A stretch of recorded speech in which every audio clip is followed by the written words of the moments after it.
What's up, everybody? By the way, I got like this haircut today. I went out and I know like you're not supposed to leave during like coronavirus time. You're supposed to quarantine.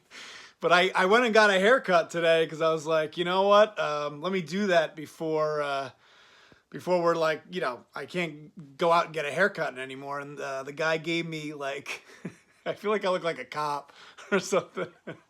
And my wife's like, is that like a new look you're looking, trying to, and I'm like, no, it's not a new look. But anyway, so I just wanted to address like the haircut before I got into my coronavirus tips. So I figured, give you guys my thoughts about the coronavirus and how it impacts the sports community. I feel like it's hard to kind of ignore. It's like the gigantic elephant in the room. It's hard to like continue to do videos about sports card and not like address it in some way. Obviously, the fact that the NBA season is put on hold, hockey season, March Madness is basically canceled, and who knows what's gonna happen with baseball. It's really a huge bummer. I don't even know like what I'm supposed to watch anymore. Like, I love March Madness. Like, you guys know I'm not a big like basketball guy, but like I love watching March Madness. I love filling out a bracket. And this is like the most fun time, spring training, starting to get back into the games. And so it's been tough the last, couple of weeks, and just like one after the next, things just getting canceled. As far as the sports market goes, I guess my thought on it, just in general, is that vintage cards I don't think will be impacted that much. I think maybe the lower end stuff you might be able to get cheaper. People might just be trying to get rid of some stuff. Some of the high end stuff will not be impacted by any of this unless like it really, really gets bad. But I don't see that happening. Modern cards are going to be the area where you're going to see the biggest hit, the biggest softening of cards. It's really unfortunate, the way I look at it, especially guys like Acuna, Soto, Gleyber Torres, Vlad Jr., Tatis. Those guys, I feel, are going to take the biggest hit from this. You've guys like the veterans, like Trout, for instance. I mean, whether or not he gets his fourth MVP, I mean, the guy's going to go in as a Hall of Famer regardless. I think it really hurts guys like Acuna, for example. Like a lot of people, me one included, I wanted to see whether Acuna could be, another 40-40 guy. And now in 2020, that's probably almost definitely not going to happen. He's not going to get that opportunity. So it just sucks, to be honest with you. So you're probably going to see a softening in the values of some of the modern cards. I guess one of the tips could be, it's a great opportunity to buy, if that's, sellers, people are going to be looking to get rid of some cards, and if you're looking to sell, you're probably already getting 80 cents on the dollar. If you're a buyer, you probably have some time. I feel like there's gonna be some time where you don't have to buy everything today. There's gonna be like the next couple of weeks, next couple of months. Sports, you figure modern sports cards are gonna be a lot cheaper than what you normally would do. I was going to do I actually had a video planned where I was going to do 10 cards you could buy for $50. You guys know I've done these budget videos before, and I started to work on it. Some of the cards, 2 cards that I ended up buying based on that, I ended up not doing the video just because of these times, but I did buy this really cool Sapphire Trout. This is the Trout 2019 Sapphire, and just love the Sapphire cards. Look at that. Look at the bling on that card. That is an awesome, awesome card. And I picked this up for $48. So this is just a card, even with this crazy time. Sapphire, Trout, you can't go wrong. I just thought it was crazy. Trout was plus 100. So Vegas was basically saying that Trout, they were basically saying in terms of MVP, plus 100, Vegas is basically saying that you could either take Mike Trout to win the AL MVP or the field. It like reminds me of, you know, Tiger Woods when he was at like the top of his game, and people would be like, are you going to take Tiger Woods or the field?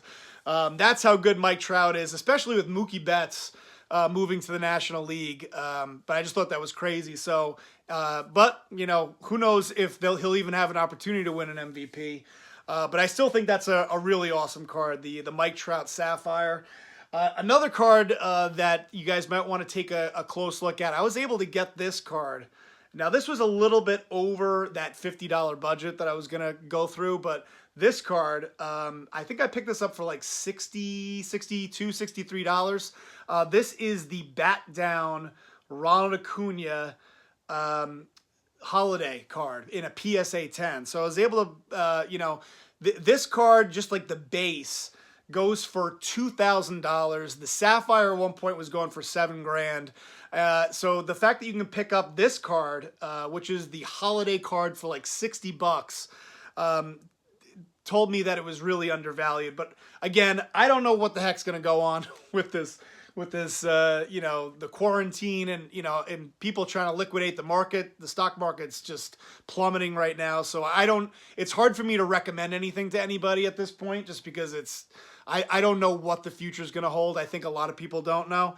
Another card that I picked up, just to show you guys, this was a card that I picked up from Filmington. He did a live auction to get Pepino to the National. So I picked this up for $30. Again, another Sapphire card, both from 2019. Both these cards from 2019. I think I've made a point of it over and over again. I'm a huge fan of Sapphire. I didn't really even know about it until, like, you know, 2018 Sapphire for some reason. But I love these two cards. 2019, the Rogers, Brendan Rodgers, and Mike Trout Sapphire cards.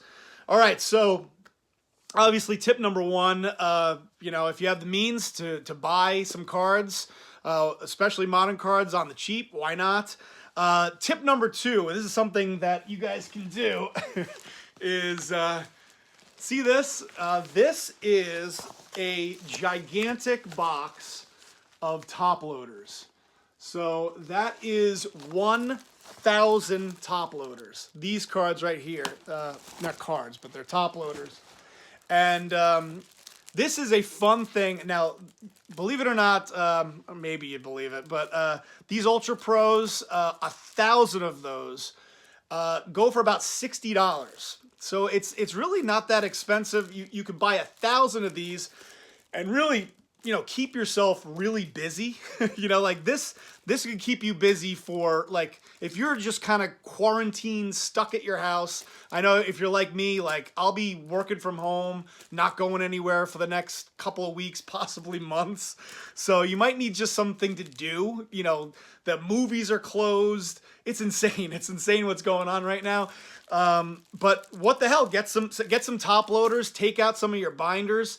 Pick out some cards that you think are worthy of getting top loaded. Of course, you got to get the penny sleeves. I don't know where I put the penny sleeves, but you guys. Oh, there it is. Get the penny sleeves. So I bought 1,000 of these for $10. So you get 1,000 of these for $10. You get 1,000 of the top loaders for $60, and then you keep yourself busy for a really, really long time. All right, so another thing that you can do is kind of do a prep for a PSA order. So, you know, for example, like, you know, and even if this is something like grading is not your thing, I just think the process of like picking out the cards that you would submit for grading is just kind of a fun process. So like, you know, just pick out 50 cards. It could be 50, it could be 20 cards, it could be 100 cards. Pick out the cards that you think that are not graded, that you think would be worthy of grading. So, you know, maybe you take a look at this, you know, an Aquino rookie. You know, you take a look at the corners, the edges, the centering, and go, you know what, that looks pretty good. I'll put that one aside. So I actually, this morning, I kind of put together, you know, if I were to do a submission today, here are the 50 that I would pick out. Now, every day I'm always trying to improve, my 50 cards that I would submit. But I don't know. Part of the fun is kind of going through these and kind of looking at each card carefully. A couple of Glaber rookies, maybe a Gavin Lux rookie I'll submit, Walker Bueller, and whether it's PSA or SGC or Beckett, whatever you're into or not into at all, I just think the process of kind of picking out, the best cards is always just kind of a fun process. Pete Alonso. I picked out 50 this morning. So these, like, if I had to submit a 50 card order today, these are the cards that I picked out. So a couple of Griffies, Otani, of course, got to submit the Acuna, Josh Jung, a refractor, Derek Jeter. These are the cards that I bought at the card show recently. Wander Franco, Acuna, Tony Oliva. Got to submit the Joe Montana rookie, right, guys? How about this Blade, number to 499, Ozzy Albies. Not a big fan of Panini, but I really like that Optic card. I think this is Panini, right? Right, guys? This is Panini. I don't know. Optic? Is Optic and Panini two different companies? I don't know. Guerrero rookie, Adley Rutschman, Nick Senzel, Mattingly.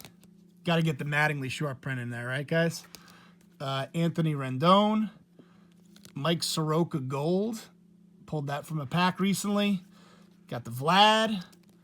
Got another Trout, Otani, Chapman. There's that card. I was just showing off the Sapphire, but here's just like the base chrome. Just thought this card was cool. The Yelich, what do I call it? Sapphire. And then this Deshaun Watson. it's like all baseball and then just one random football card. Oh, actually the Montana was a football card too. So, all right, guys. So the last tip that I want to show you is take out your Goliath case. Just take it out. Just take out your Goliath case. Open it up. I'm just kidding. Obviously, not everyone has a Goliath case, but it really doesn't matter. It doesn't matter if it's PSA cards. Sometimes it's just as fun to do this with like common cards. And basically what you're going to do is, and I could already feel people like just unsubscribing as I explain this, but take out 64 cards. For the simplicity of this, I'm only going to take out 16 cards. But take out 62 cards, lay them out just like the NCAA tournament, and just do a tournament. So... and like I said, the more random, the better. So I'm taking out just 16 random cards. So we got a Wade Boggs rookie, Dwight Gooden, a Darryl Strawberry, a Kirby Puckett. We're going to do a Ripken, a Bo Jackson, a Shohei. All right, we need one more from this side. And we got a Griffey. So we'll do 8 more. We'll do it from this row here. And we have a Mantle. We have a Yogi Berra. A Duke Snyder. We have a Hank Aaron. We have a Rube Waddell. A Bobby Thompson rookie. A Mantle. And you know what? I'll take a one BGS card, and it'll be a Larry Bird. All right, so this is how the tournament works. And it's usually I do it with like 62 cards. We're just going to do it with the Sweet 16 here. So we'll start off with Boggs and Gooden. So which card wins between these two? I'm going to go... Oh, that's tough. I'm going to go with the Boggs. So the Gooden's out. We're going to go Strawberry versus Puckett. Now, it's a Strawberry 10 versus a Puckett 8. Oh, man. That's tough. That's actually a tough call. I think I'm going to go with the Strawberry, though, I think. That might be a bad decision. All right, we're going to do 82 Topps traded Ripken versus Bo Jackson. Oh, man, that's tough, too. Ripken rookie. I'm going to go with the Ripken, I think, even though the Bo Jackson's a 10. All right, we're going to go Shohei Otani. This is like that Japanese card versus the Griffey Fleer. I'm going to go with the Shohei, believe it or not. I just love this card. I actually got this card all the way from Japan. Had that sent. All right, now the Mantle versus Berra. Definitely got to go Mantle there. Duke Schneider versus Rube Waddell. That's an easy one. Going with the Rube. Hank Aaron. That is a second-year Hank Aaron versus Bobby Thompson. And even though Bobby Thompson had one of the coolest home runs of all time, got to go with the Hank Aaron second year. And then you have the Mantle versus Larry Bird, Larry Legend. Yeah, but I got to go with the Mantle there. All right, so now we're down to the Elite Eight. So it's Wade Boggs versus Darryl Strawberry in a 10. Man, I don't know. What do you? I wish I could like poll you guys because I don't know which one to go with here. Man, I'm gonna go with Boggs. I guess that's probably a bad decision. Ripken versus. I don't know why I'm saying versus. Ripken versus Shohei. I'm going. Oh God. I'm gonna go with the Shohei. I know that sounds crazy. Mantle versus the Rube. Rube wins that one. Aaron versus Mantle. Damn, that's tough. Jeez. I don't know. All right, I'm gonna go with the Hank Aaron second year. Even though I love this Mantle. Definitely looks a lot better than a 3. So, all right, we're down to our final 4, and we got Boggs versus Shohei Ohtani. And we are going to go Shohei. And then we're going Aaron versus Rube. Ooh, this might as well be the championship because it's going to be, this guy's obviously out. I'll just kick him out now. Rube versus Aaron. And I'm going with the Rube. So this is a card that I bought at the National. And so it has a little bit of sentimental value because it was my obviously just such a great weekend at the National. It was I almost wanted to say it was my first time in Chicago, but it wasn't, and it wasn't my first National either. But very, very cool card. So the Rube wins that battle. So there you go, guys. That's something you guys can do. Just giving you guys some tips. I know a lot of, if you guys are like me, you got some free time at home. So just some things to think about while hopefully this whole thing kind of blows over quicker and we get sports back sometime soon. So thanks for watching, guys. I appreciate feel free to comment, subscribe. Please like the video if you like it, and I will talk to you later. Peace.